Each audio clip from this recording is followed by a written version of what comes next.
ഭാരതം ഭരിക്കുവാൻ ഇന്നത്തെ രീതിയിൽ ഇന്ത്യ മുന്നണിക്കാവില്ലെന്ന് ബീഹാർ തെരഞ്ഞെടുപ്പും അടിവരയിടുന്നു. ഉറങ്ങാൻ കള്ളുവേറെ കുടിക്കണം എന്ന് സങ്കടപ്പെടുന്ന കുടിയന്മാരെ പോലെ ആയി ഇന്ത്യ മുന്നണി. 2029-ലെങ്കിലും ഇന്ത്യ പിടിക്കാൻ രാഹുലും വോട്ട് ചോരിയും അതിന്റെ പേരിൽ ഉണ്ടാക്കുന്ന ആൾക്കൂട്ടവും പോരെന്ന് ബീഹാർ തെരഞ്ഞെടുപ്പ് തെളിയിച്ചു. കോൺഗ്രസിനോ ഏതെങ്കിലും ഒരു പാർട്ടിക്കോ ഒറ്റയ്ക്ക് അതിനാവില്ല. ജനപിന്തുണയുള്ള പാർട്ടികളുടെ ശക്തമായ മുന്നണി വേണം. ഓരോ പാർട്ടിയുടെയും ജനപിന്തുണ അവരും കൂട്ടുകാരും ശരിക്കും മനസ്സിലാക്കി തെരഞ്ഞെടുപ്പ് തന്ത്രങ്ങളും സീറ്റ് വിഭജനവും നടത്തണം. ഇപ്പോൾ അതിനുള്ള വൈഭവം BJPക്കാണ്. അതുകൊണ്ടാണ് അവർ ജയിക്കുന്നത്. ബീഹാർ തന്നെ ഉദാഹരണം. അവിടെ മുഖ്യമന്ത്രി സ്ഥാനം നിതീഷിന് കൊടുക്കുന്നു, ചിരാഗ് പസ്വാനെ കൂടെ കൂട്ടുന്നു. അവർ ശക്തമായ മുന്നണിയുമായാണ് ജനങ്ങളെ നേരിട്ടത്. അത് ഫലവും ഉണ്ടാക്കി. സ്വന്തം മുന്നണി ശക്തമാകുന്ന പോലെ പ്രധാനമാണ് എതിർചേരിയെ ദുർബലമാക്കുന്നു. അതിനും BJPക്ക് സാധിക്കുന്നു. ഒപ്പം EVM-ഉം വോട്ട് ചോരിയും പോലുള്ള കലാപരിപാടികളും. യുദ്ധത്തിലും പ്രണയത്തിലും ഒന്നും തെറ്റല്ലെന്ന് വിശ്വസിക്കുന്നവരാണ് BJPക്കാർ. അവരുടെ തന്ത്രങ്ങൾ ഓരോ പ്രഭാതത്തിലും പുതിയതാവും. അതിനെ ഭാവന സമ്പന്നമായി നേരിടണം.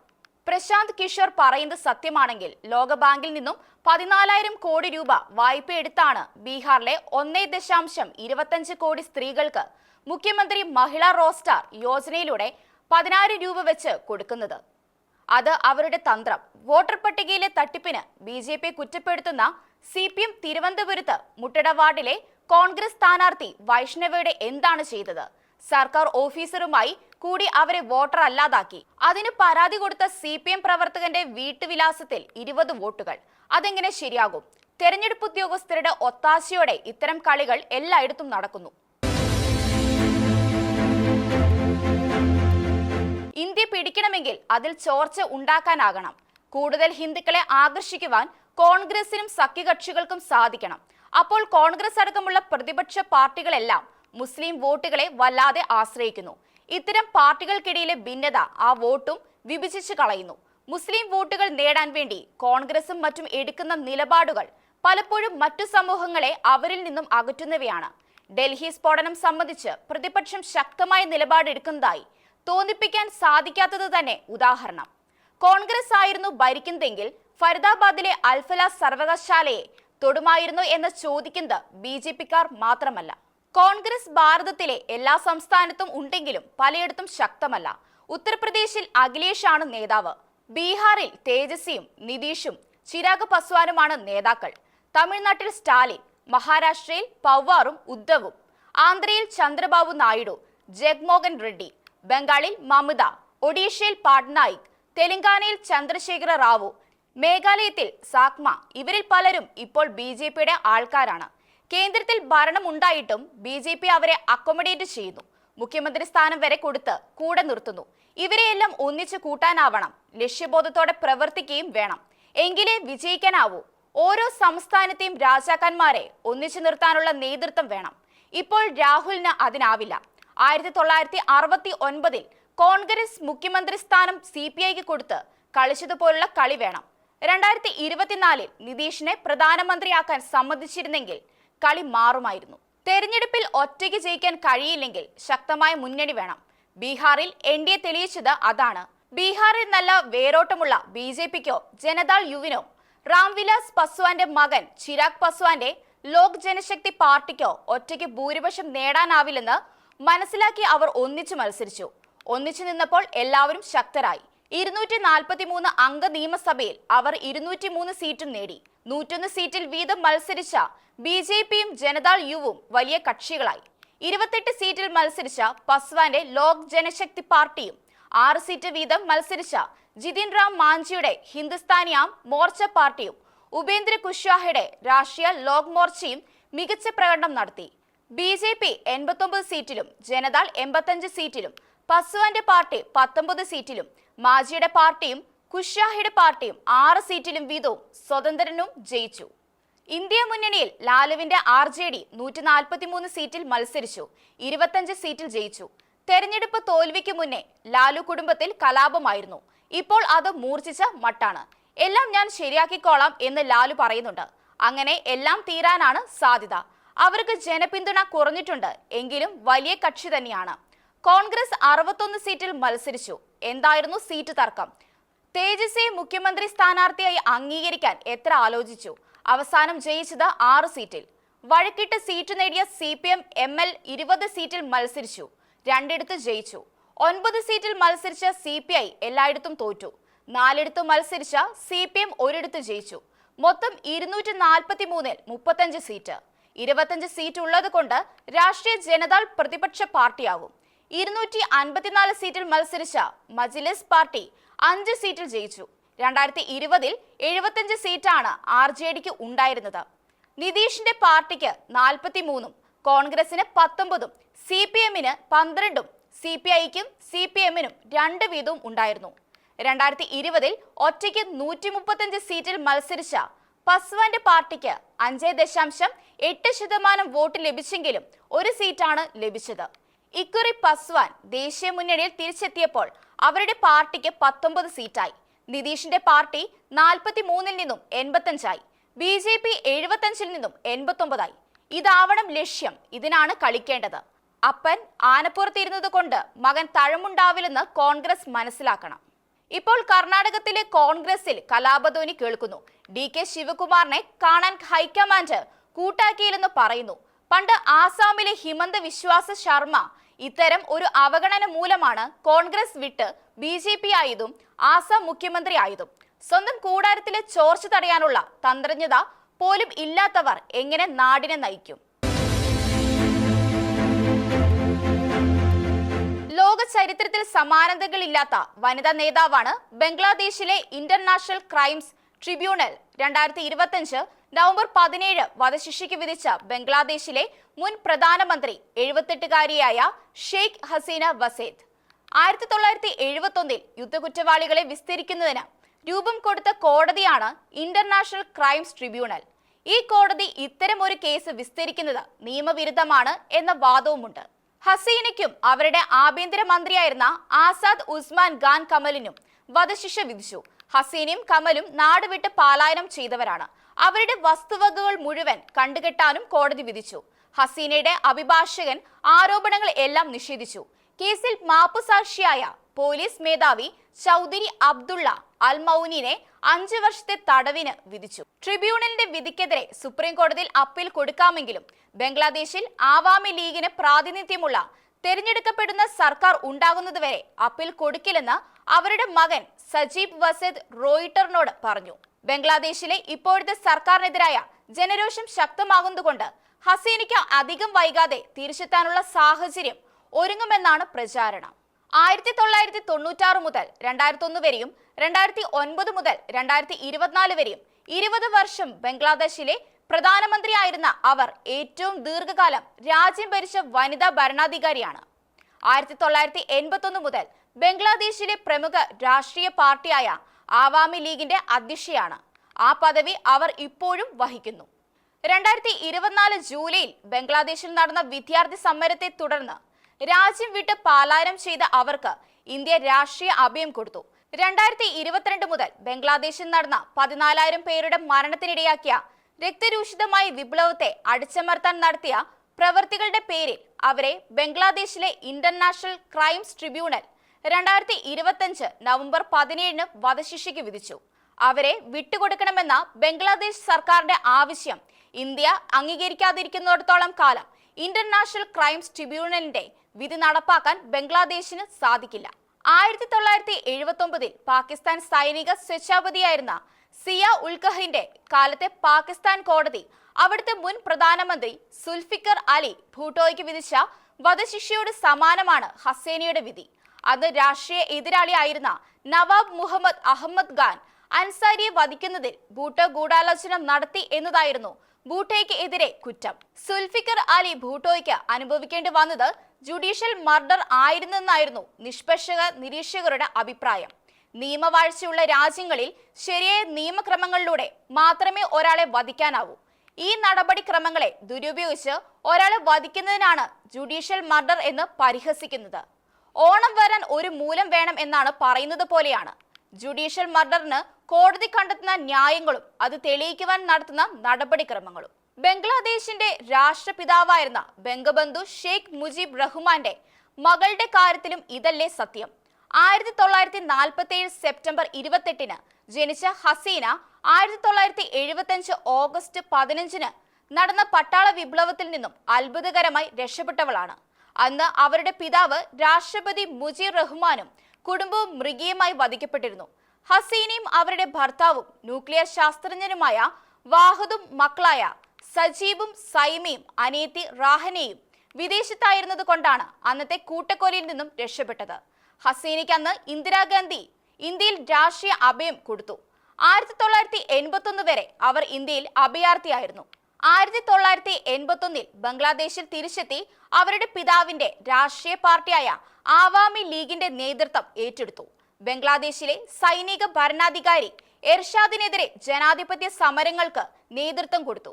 1990 അത് വലിയ ജനകീയ മുന്നേറ്റമായി. 1991 രാജ്യം പൊതു തെരഞ്ഞെടുപ്പിലേക്ക് പോയി. ഖാലിദ സിയയുടെ ബംഗ്ലാദേശ് നാഷണലിസ്റ്റ് പാർട്ടിയാണ് അധികാരം പിടിച്ചത്. അവർ പ്രതിപക്ഷ നേതാവായി.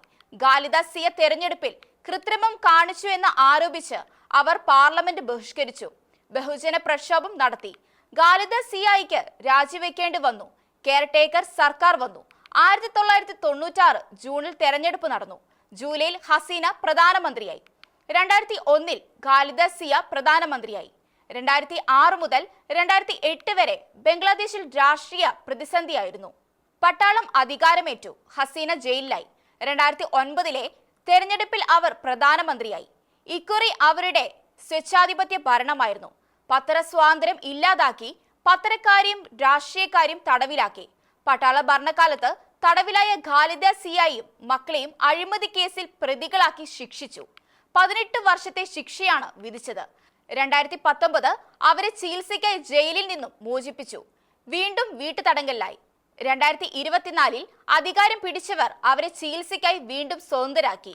2026 നടക്കുന്ന ബംഗ്ലാദേശ് തെരഞ്ഞെടുപ്പിൽ അവർ മത്സരിക്കുമെന്നാണ് പ്രചാരണം. എന്നാൽ ഹസീനയ്ക്കെതിരെ ശക്തമായ നടപടികൾ ആരംഭിച്ചു. 2024 ജൂലൈയിൽ അവർ ഇന്ത്യയിലേക്ക് പലായനം ചെയ്തു. ഹസീന വർഷം 16 ബില്യൺ അമേരിക്കൻ ഡോളർ വെച്ച് ബംഗ്ലാദേശിൽ നിന്നും കവർന്നതായി പുതിയ ഭരണകൂടം ആരോപിച്ചു. 15 വർഷം കൊണ്ട് 240 ബില്യൺ അമേരിക്കൻ ഡോളർ കവർന്നതായാണ് അവരുടെ ആരോപണം. അവരുടെ കാലത്ത് ബംഗ്ലാദേശിൽ മനുഷ്യാവകാശങ്ങൾ വല്ലാതെ ലംഘിക്കപ്പെട്ടു എന്ന് 2025 UN സമിതി റിപ്പോർട്ട് ചെയ്തു. തൊഴിൽ സംവരണത്തിനെതിരെ 2024 ഓഗസ്റ്റിലുണ്ടായ വിദ്യാർത്ഥി സമരത്തെ ബംഗ്ലാദേശിലെ ഭരണവിരുദ്ധ പ്രക്ഷോഭത്തെ അതിക്രൂരമായി അടിച്ചമർത്തി. 1400 പേർ കൊല്ലപ്പെട്ടു. മനുഷ്യവംശത്തിനെതിരായി കുറ്റകൃത്യം ചെയ്തു എന്നാണ് ബംഗ്ലാദേശിലെ ഇന്റർനാഷണൽ ക്രൈംസ് ട്രിബ്യൂണൽ കണ്ടെത്തി. അതായത് അവരുടെ എതിരാളികൾ പറയുന്നതിൽ കഴമ്പുണ്ടെന്ന്. ലോക ചരിത്രത്തിൽ തന്നെ അപൂർവ സംഭവമായിരുന്നു പാകിസ്ഥാൻ പ്രധാനമന്ത്രിയായിരുന്ന സുൽഫിക്കർ അലി ഭൂട്ടോയെ 1979 ഏപ്രിൽ 4 ഇന്നത്തെ ഇസ്ലാമാബാദ് ആയ റാവൽപിണ്ടിയിൽ വെച്ച് 51-ാം വയസ്സിൽ തൂക്കിക്കൊന്നത്. ഭൂട്ടോയുടെ രാഷ്ട്രീയ എതിരാളിയായിരുന്ന നവാബ് അഹമ്മദ് ഖാൻ കസൂരിയുടെ കൊലപാതകത്തിന് ഭൂട്ടോ ഗൂഢാലോചന നടത്തിയെന്നായിരുന്നു കേസ്. പട്ടാള ഭരണാധികാരി സിയ ഉൾ ഹക്കിന്റെ കാലത്തായിരുന്നു ഈ ജുഡീഷ്യൽ മർഡർ. പാകിസ്ഥാൻ പീപ്പിൾസ് പാർട്ടിയുടെ സ്ഥാപകനാണ് 1928 സിന്ധിയിൽ ജനിച്ച സുൽഫിക്കർ അലി ഭൂട്ടോ. പാകിസ്ഥാൻ പലവട്ടം ഭരിച്ച് പീപ്പിൾസ് പാർട്ടി അദ്ദേഹം 1967 സ്ഥാപിച്ചത്. 1979 മരണം വരെ പാർട്ടിയുടെ അധ്യക്ഷനായിരുന്നു. 1970 പൊതു തെരഞ്ഞെടുപ്പിൽ പശ്ചിമ പാകിസ്ഥാനിൽ ഭൂട്ടോയുടെ പാകിസ്ഥാൻ പീപ്പിൾസ് പാർട്ടിയാണ് ജയിച്ചത്. കിഴക്കൻ പാകിസ്ഥാനിൽ ബംഗ്ലാദേശിൽ ഷെയ്ഖ് മുജീബ് റഹ്മാനും. ഇതേ തുടർന്നുണ്ടായ ജനമുന്നേറ്റത്തിലാണ് ബംഗ്ലാദേശ് ഉണ്ടായത്. പാകിസ്ഥാനിൽ ഭൂട്ടോ പ്രസിഡന്റായി. പാകിസ്ഥാന്റെ 4ാമത്തെ പ്രസിഡന്റ്. 1971 മുതൽ 73 വരെ ഈ പദവി വഹിച്ചു. 1971 കിഴക്കൻ പാകിസ്ഥാൻ ബംഗ്ലാദേശ് ആയത്. 1974 ബംഗ്ലാദേശിനെ അംഗീകരിച്ചു. 1973 ഡൽഹി കരാറിലൂടെ 93,000 പാകിസ്ഥാൻ തടവുകാരെ സ്വതന്ത്രരാക്കി. 1971 യുദ്ധത്തിൽ ഇന്ത്യ പിടിച്ചെടുത്ത ആയിരക്കണക്കിന് ഏക്കർ പാക് പ്രദേശവും തിരിച്ചെടുത്തു. 1977 തെരഞ്ഞെടുപ്പിലും വിജയിച്ചു. തെരഞ്ഞെടുപ്പ് കൃത്രിമം നടത്തിയെന്ന് ആരോപിച്ച് പ്രതിപക്ഷം സമരം ആരംഭിച്ചു. തുടർന്ന് പുതിയ തെരഞ്ഞെടുപ്പ് നടത്തി. എന്നാൽ 1977 ഏപ്രിൽ 5 സിയ പട്ടാള വിപ്ലവത്തിലൂടെ അധികാരം പിടിച്ചു. ഭൂട്ടോയെ നിഗ്രഹിക്കുവാൻ സിയ പരിപാടികൾ ആസൂത്രണം ചെയ്തു. 1974 മാർച്ചിൽ നടന്ന ഒരു കൊലപാതക കേസിൽ ഭൂട്ടോ പ്രതിയാക്കപ്പെട്ടു. അദ്ദേഹം അറസ്റ്റിലായി. 1977 ഒക്ടോബർ 24-ന് കേസിന്റെ വിചാരണ ലാഹോർ കോടതിയിൽ ആരംഭിച്ചു. മൗലവി മുസ്താഖ് ആയിരുന്നു ചീഫ് ജസ്റ്റിസ്. ഭൂട്ടോയെ വിചാരണ ചെയ്തപ്പോൾ ആരെയും അകത്ത് കയറ്റിയില്ല. എല്ലാം തട്ടിപ്പാണെന്ന് ഭൂട്ടോയുടെ അഭിഭാഷകർ വാദിച്ചു. 1978 മാർച്ച് 18-ന് ഏക കണമായിരുന്നില്ല വിധി. സുപ്രീം കോടതിയിൽ അപ്പീൽ കൊടുത്തു. 12 ദിവസത്തെ വാദം നടന്നു. സുപ്രീം കോടതിയിൽ വാദം കേട്ട 9-ൽ 5 ജഡ്ജിമാർ വിധിക്കെതിരായിരുന്നു. വിധി പ്രഖ്യാപനം വൈകി. 1979 ഫെബ്രുവരി 6-ന് സുപ്രീം കോടതി ഭൂരിപക്ഷ തീരുമാനപ്രകാരം വധശിക്ഷ ശരിവെച്ചു. 4 പേർ വധശിക്ഷ അംഗീകരിച്ചു. 2 ജഡ്ജിമാർ വിധിന്യായം എഴുതിയില്ല. വധശിക്ഷയ്ക്ക് എതിരായിരുന്നവരിൽ ഒരു ജഡ്ജി റിട്ടയർ ചെയ്തു. ഭൂട്ടോയുടെ ജീവന് വേണ്ടി ലോകരാഷ്ട്രങ്ങൾ സമ്മർദ്ദം ചെലുത്തി. പക്ഷേ സിയ കേട്ടില്ല. 1979 ഏപ്രിൽ 4-ന് ശിക്ഷ നടപ്പാക്കി. 44 വർഷം കഴിഞ്ഞ് 2024 മാർച്ച് 4-ന് പാകിസ്ഥാൻ സുപ്രീം കോടതി ഈ ശിക്ഷ ശരിയായില്ലെന്ന് വിധിച്ചു. സുൽഫിക്കറിന് നീതിപൂർവമായ വിചാരണ ലഭിച്ചില്ല എന്ന് പാകിസ്ഥാൻ സുപ്രീം കോടതി ചീഫ് ജസ്റ്റിസ് ക്വാസി ഫെയ്സ് ഈസ വിധിച്ചു. 2011 ഏപ്രിൽ 2-ന് ഭൂട്ടോയ്ക്ക് നീതിപൂർവമായ വിചാരണ കിട്ടിയോ എന്ന് പ്രസിഡന്റിന്റെ അർസീഫ് സർദാരി സുപ്രീം കോടതിയുടെ ആരാഞ്ഞതിന് മറുപടിയായാണ് ചീഫ് ജസ്റ്റിസിന്റെ വിധി വന്നത്. രേഖകളിൽ സുൽഫിക്കർ അലി ഭൂട്ടോ നീതിമാനായി. അദ്ദേഹത്തിന് അനുഭവിക്കേണ്ടി വന്ന പീഡനങ്ങൾക്ക് ആര് ഉത്തരം പറയും? അധികാരത്തിലേറി അഴിമതി നടത്തുന്നവർ പിടിക്കപ്പെടുന്നതും ശിക്ഷിക്കപ്പെടുന്നതും സ്വച്ഛാധിപതികൾ അവരുടെ മനുഷ്യാവകാശ ലംഘന പ്രവർത്തനങ്ങൾക്ക് കണക്ക് പറയേണ്ടി വരുമെന്ന് ജനാധിപത്യത്തിൽ നല്ല മാതൃകയാണ്. അവർ മോഷ്ടിച്ചുണ്ടാക്കിയ പണം കൊണ്ട് മികച്ച അഭിഭാഷകരെ നിയോഗിച്ച് നീതി വൈകിക്കുന്നതും തടയപ്പെടണം. എന്നാൽ നീതിപൂർവമായ വിചാരണയുടെ അടിസ്ഥാനത്തിലാകണം വിധി പ്രഖ്യാപനം. കേസ് അനിശ്ചിതമായി വൈകുന്നതും തടയണം. നീതി നടത്തിയാൽ പോരാ, നീതിയാണ് നടത്തപ്പെടുന്നത് എന്ന് പൊതുസമൂഹത്തിന് ബോധ്യം വരണം. ഭരിക്കുന്നവരുടെ ഇച്ഛയ്ക്കനുസരിച്ച് വിധി പറയുന്ന കോടതികൾ നടത്തുന്ന വിചാരണയും ശിക്ഷയും ജുഡീഷ്യൽ മർഡർ തന്നെയാണ്. ബംഗ്ലാദേശിലെ വിധി നീതിപൂർവകം എന്ന് വിശ്വസിക്കാൻ ലോക സമൂഹം തയ്യാറാവില്ല. പുതിയ സർക്കാർ 17 ജഡ്ജിമാരെയാണ് മാറ്റിയത്. പാർലമെന്റ് കൂടാതെ നിയമം മാറ്റി. ഇത്തരം നിയമവാഴ്ചയിൽ നീതി നടക്കുമോ? ഇത്തരം വിചാരണകൾക്ക് ലോക കോടതി പോലെ UN തലത്തിൽ സംവിധാനം ഉണ്ടാകേണ്ടതാണ്. ഈ പശ്ചാത്തലത്തിലാണ് ഇന്ത്യ ഹസീനയെ ബംഗ്ലാദേശിന് വിട്ടുകൊടുക്കുമോ എന്ന ചോദ്യം ഉയരുന്നത്. 2013 കരാർ അനുസരിച്ച് കുറ്റവാളികളെ കൈമാറാൻ ഇന്ത്യയും ബംഗ്ലാദേശും സമ്മതിച്ചിട്ടുണ്ട്. എന്നാൽ 2 രാജ്യത്തും ശിക്ഷാർഹമായിരിക്കണം കുറ്റം എന്നുണ്ട്. മാനവകുലത്തിനെതിരായ കുറ്റം ബംഗ്ലാദേശിലെ ആഭ്യന്തര നിയമത്തിൽ മാത്രമുള്ളതാണ്. അതുകൊണ്ട് ഹസീനയെ വിട്ടുകൊടുക്കുവാൻ ഇന്ത്യക്ക് ബാധ്യതയില്ല എന്ന വാദത്തിലാണ് ഇന്ത്യ. ചൈന ആവശ്യപ്പെടുന്ന ദലൈലാമ എത്രയോ നാളായി ഇന്ത്യയിൽ അഭയാർത്ഥിയായി കഴിയുന്നു. കേരള ഹൈക്കോടതി ജഡ്ജി എ ബദറുദ്ദീൻ നവംബർ 17-ന് തുറന്ന കോടതിയിൽ ഹൃദയസ്പർശിയായ ഒരു ചോദ്യം ഉന്നയിച്ചു. ഇടതുപക്ഷ സർക്കാർ അധികാരത്തിലായിരുന്നാൽ അഴിമതി നടക്കില്ലെന്നാണ് സാധാരണക്കാരുടെ പ്രതീക്ഷ. എന്നാൽ പിണറായി സർക്കാർ അഴിമതിക്കാരെ സംരക്ഷിക്കുന്ന സർക്കാരായി. 2006 മുതൽ 2015 വരെയുള്ള കാലത്ത് നടന്ന കശുവണ്ടി ഇറക്കുമതി കച്ചവടത്തിൽ അഴിമതി നടത്തിയവരെന്ന് CBI കണ്ടെത്തിയ കോൺഗ്രസിന്റെ പോഷക സംഘടനയായ INTUC-യുടെ നേതാവ് R Chandrasekharan, director KA Ratheesh എന്നിവരെ രക്ഷിക്കുവാൻ ആരാണ് ശ്രമിക്കുന്നത്? വ്യക്തമായ കേസാണിത്. എന്തേ സർക്കാർ അഴിമതിക്കാർക്കൊപ്പം സഞ്ചരിക്കുന്നു? എന്തേ പ്രതികളെ പ്രോസിക്യൂട്ട് ചെയ്യുന്നതിന് സർക്കാർ 3 വട്ടം അനുമതി നിഷേധിച്ചു? 2020 ഒക്ടോബർ 15-ന് പ്രോസിക്യൂഷൻ അനുമതി നിഷേധിച്ചു. 2025 മാർച്ച് 25-ന് നിഷേധിച്ചു. 2025 ഒക്ടോബർ 28-ന് നിഷേധിച്ചു. കോടതി അലക്ഷ്യ നടപടിയാണിത്. എന്തിനാണ് സർക്കാർ 2 വ്യക്തികളെ സംരക്ഷിക്കുന്നത്? ആരാണ് ഇതിന് പിന്നിൽ?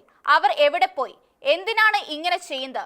കോടതിക്ക് സത്യം അറിയണം എന്നുണ്ടെങ്കിൽ മുഖ്യമന്ത്രിയുടെ ഇപ്പോഴത്തെ പ്രിൻസിപ്പൽ സെക്രട്ടറി മന്ത്രിയുടെ പദവിയിലുള്ള ഡോക്ടർ KM അബ്രാഹത്തെ വിളിച്ചാൽ മതിയെന്ന് ആർക്കാണ് അറിയാത്തത്?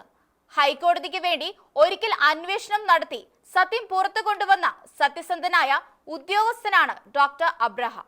2014 കടകംപള്ളി മനോജ് എന്ന INTUC-കാരൻ കശുവണ്ടി വികസന കോർപ്പറേഷൻ ചെയർമാൻ എന്ന നിലയിൽ ചന്ദ്രശേഖരൻ കാണിക്കുന്ന അഴിമതികളെ കുറിച്ച് അന്വേഷിക്കണമെന്ന ഹർജിയുമായി ഹൈക്കോടതിയെ സമീപിച്ചു. അന്ന് കേരളം ഭരിക്കുന്നത് ഉമ്മൻചാണ്ടിയുടെ സർക്കാരാണ്.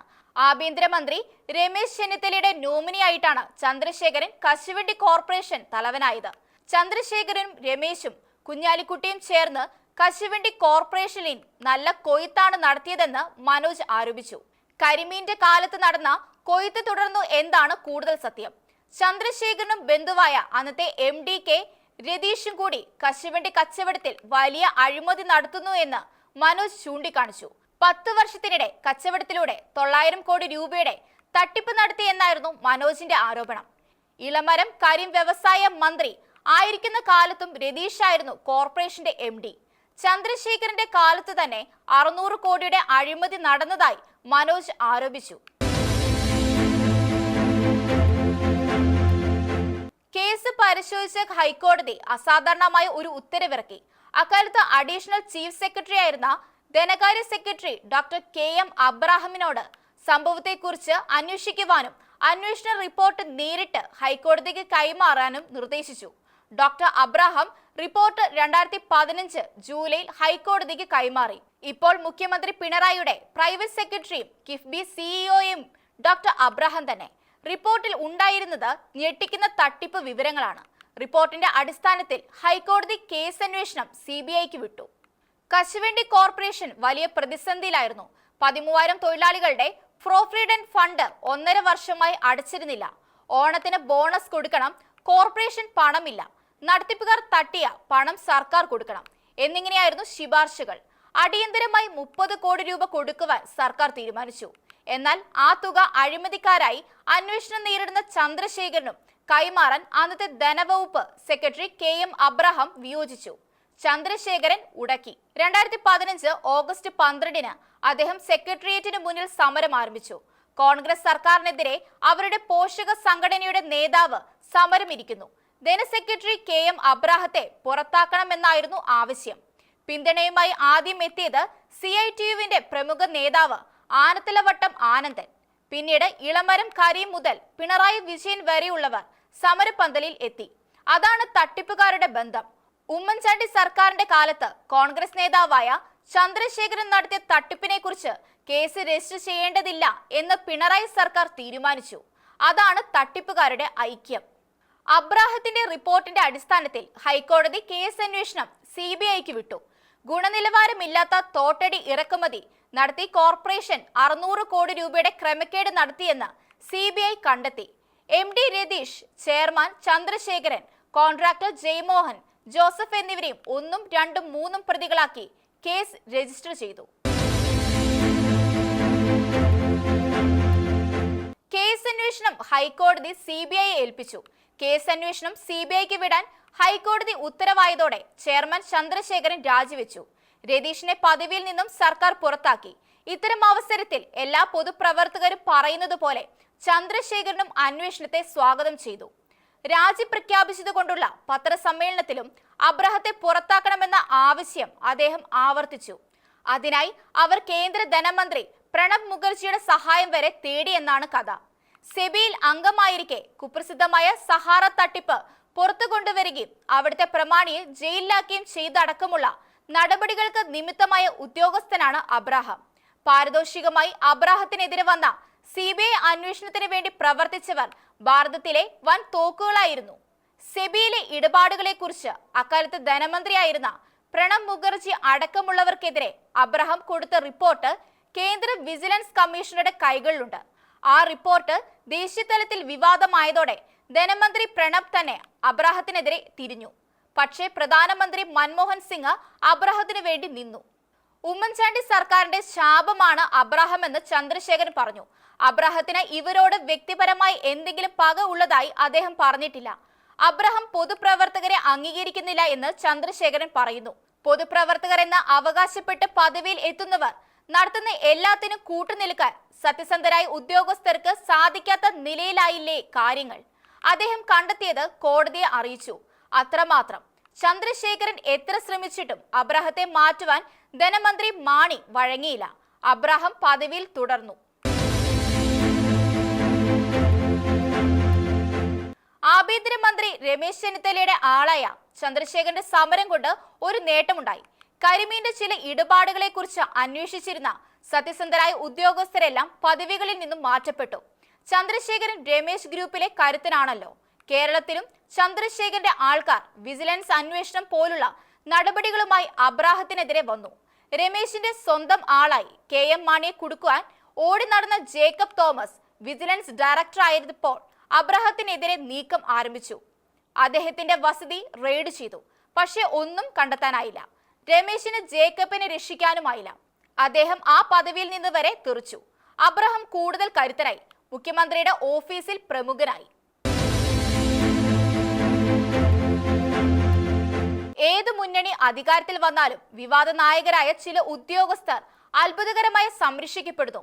കശുവണ്ടി കച്ചവടത്തെക്കുറിച്ച് CBI നടത്തിയ അന്വേഷണത്തെ തുടർന്ന് കശുവണ്ടി കോർപ്പറേഷൻ MD പദവിയിൽ നിന്നും പുറത്താക്കപ്പെട്ട രതീഷിന് കൊച്ചിയിൽ കേരള സ്റ്റേറ്റ് എന്റർപ്രൈസിൽ കുഞ്ഞാലിക്കുട്ടി നിയമനം കൊടുത്തു. ഒന്നാം പിണറായി മന്ത്രിസഭയിൽ വ്യവസായ മന്ത്രിയായ EP ജയരാജൻ കോൺഗ്രസുകാരനായ രതീഷിന്റെ നിയമനം റദ്ദാക്കി. എന്നാൽ ജയരാജൻ രാജിവെച്ച് പകരം വന്ന MC മൊയ്തീൻ രതീഷിന് പദവി തിരിച്ചു കൊടുത്തു. തിരിച്ചെത്തിയ ജയരാജൻ രതീഷിനെ വീണ്ടും പുറത്താക്കി. രതീഷ് ഹൈക്കോടതി ഉത്തരവോടെ തിരിച്ചെത്തി. ഇപ്പോൾ ഖാദി ബോർഡിൽ MD തുടരുന്നു. അഴിമതി കേസിൽ വിചാരണ നേരിടുന്ന ഒരാൾ നിയമിക്കപ്പെട്ടത് തന്നെ അത്ഭുതമാണ്. ഖാദി ബോർഡിൽ എത്തിയ അദ്ദേഹം സ്വന്തം ശമ്പളം ഇരട്ടിയാക്കി. സർക്കാർ സമ്മതിക്കുകയും ചെയ്തു. കോടതി വിധിയിലൂടെ തിരിച്ചു കയറിയ ഉദ്യോഗസ്ഥനോട് ഔദാര്യം കാണിക്കേണ്ടി വന്നത് ആരെയാണ് സംശയിപ്പിക്കാത്തത്? കൊടിയുടെ നിറം നോക്കാതെയുള്ള തട്ടിപ്പുകളുടെ തിളങ്ങുന്ന ഉദാഹരണമാണ് കശുവണ്ടി തട്ടിപ്പ് കച്ചവടം. CPM നേതാവ് ഇളമരം കരീമും ലീഗ് നേതാവ് PK കുഞ്ഞാലിക്കുട്ടിയും INTUC നേതാവ് ചന്ദ്രശേഖരനും വേറെ പലരും ഒന്നുപോലെ പങ്കാളികളായ തട്ടിപ്പ്. VS സർക്കാരിലെ വ്യവസായ മന്ത്രിയായിരുന്ന ഇളമരം കരീമും അദ്ദേഹത്തെ തുടർന്ന് വന്ന ജനാധിപത്യ മുന്നണിയുടെ വ്യവസായ മന്ത്രിയായിരുന്ന PK കുഞ്ഞാലിക്കുട്ടിയും എത്രയെ സഹകരിച്ചാണ് കാര്യങ്ങൾ നടത്തിയത്. CPM നേതാവായ ഇളമരം കരീമിന്റെ തുടർഭരണം പോലായിരുന്നു ഉമ്മൻചാണ്ടിയുടെ വ്യവസായ മന്ത്രി കുഞ്ഞാലിക്കുട്ടിയുടെ നടപടികൾ. ഇടതുകാലത്ത് CPMന് വേണ്ടി കരുക്കൾ നീക്കിയ കശുവണ്ടി കോർപ്പറേഷനിലെ രതീഷ് അടക്കമുള്ള ഉദ്യോഗസ്ഥരെ എല്ലാം കുഞ്ഞാലിക്കുട്ടി സംരക്ഷിച്ചു. CBI അന്വേഷണത്തെ തുടർന്ന് കശുവണ്ടി കോർപ്പറേഷൻ MD പദവിയിൽ നിന്നും പുറത്താക്കേണ്ടി വന്ന രതീഷിന് കൊച്ചിയിൽ കേരള സ്റ്റേറ്റ് എന്റർപ്രൈസിൽ കുഞ്ഞാലിക്കുട്ടി നിയമനം കൊടുത്തു. രതീഷ് INTUC നേതാവ് ചന്ദ്രശേഖരന്റെ ബന്ധുവുമാണ്. ജനാധിപത്യ മുന്നണിയുടെ ഇടതുമുന്നണിയുടെ രാജൻ കുതിരയായി കുഞ്ഞാലിക്കുട്ടി എത്രയോ കാലം പ്രവർത്തിച്ചു. ലാവ്ലിൻ തട്ടിപ്പ് നിയമസഭയിൽ ശക്തമായി ഉന്നയിക്കുന്നതിനും അത് സംബന്ധിച്ച് അന്വേഷണം മന്ദഗതിയിലാക്കുന്നതിനും കുഞ്ഞാലിക്കുട്ടിയായിരുന്നു മുന്നിൽ എന്ന് അക്കാലത്ത് ജനാധിപത്യ മുന്നണിയുടെ ശക്തരായ നേതാക്കളിൽ ഒരാളായ TM ജേക്കബ് പരസ്യമായി പറഞ്ഞിട്ടുണ്ട്.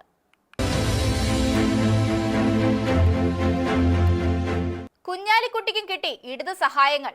അദ്ദേഹത്തിനെതിരെ ഐസ്ക്രീം പാർലർ കേസിൽ VS അച്യുതാനന്ദൻ നയിച്ച പടയെ പിണറായി ഗ്രൂപ്പുകാർ അകത്തുനിന്നും ദുർബലമാക്കി കുഞ്ഞാലിക്കുട്ടിക്ക് വേണ്ടി ഇപ്പോഴും പിണറായി വലിയ ഔദാര്യങ്ങൾ കാണിക്കുന്നു. മലപ്പുറത്തെ ഒരു സഹകരണ ബാങ്ക് വഴി കുഞ്ഞാലിക്കുട്ടിയും മകനും കോടിക്കണക്കിന് രൂപയുടെ കള്ളപ്പണം വെളുപ്പിക്കുന്നതായി ആരോപിച്ച് KT ജലീൽ എൻഫോഴ്സ്മെന്റ് ഡയറക്ടറേറ്റിന് പരാതി കൊടുത്തപ്പോൾ പിണറായി ജലീലിനെ പരസ്യമായി ശാസിച്ചു. ഇതേ തുടർന്ന് ജലീലും കുഞ്ഞാലിക്കുട്ടിയും വെടിനിർത്തൽ കരാറിലെത്തിയെന്നും വാർത്തയുണ്ട്. ഏതായാലും കുഞ്ഞാലിക്കുട്ടിക്കെതിരെയുള്ള ജലീലിന്റെ ആവേശം ചോർത്തി. ഇടതുമുന്നണിയുടെ രക്ഷയ്ക്കായി കുഞ്ഞാലിക്കുട്ടി ചെയ്യുന്ന കാര്യങ്ങൾ ഇപ്പോൾ ലീഗിലും തലവേദനയായി വിഷയമായിട്ടുണ്ട്.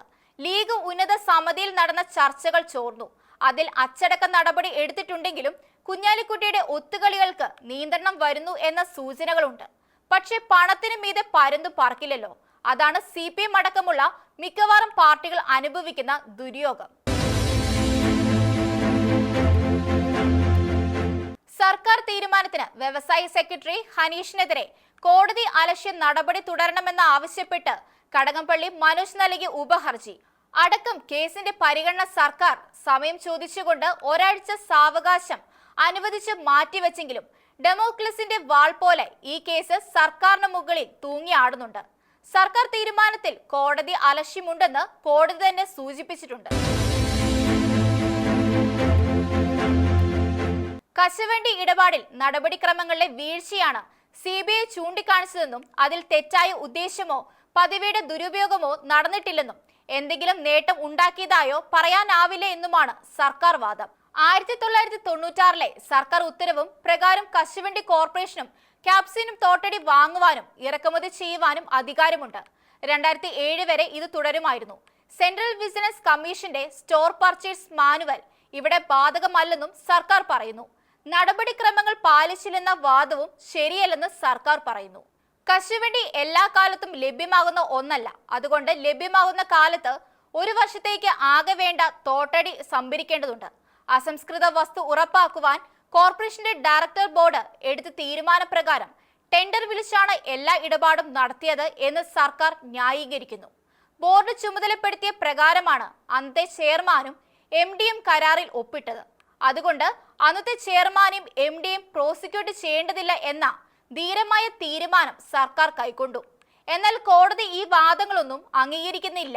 അഴിമതി നടന്നു എന്ന നിലപാടിൽ തന്നെയാണ് കോടതി. പ്രോസിക്യൂഷന് അനുമതി കൊടുക്കണമെന്നും കോടതി വ്യക്തമാക്കുന്നു. ഷിലോങ്ങിന്റെ കാഴ്ചകൾ ഇനി അടുത്തയാഴ്ച.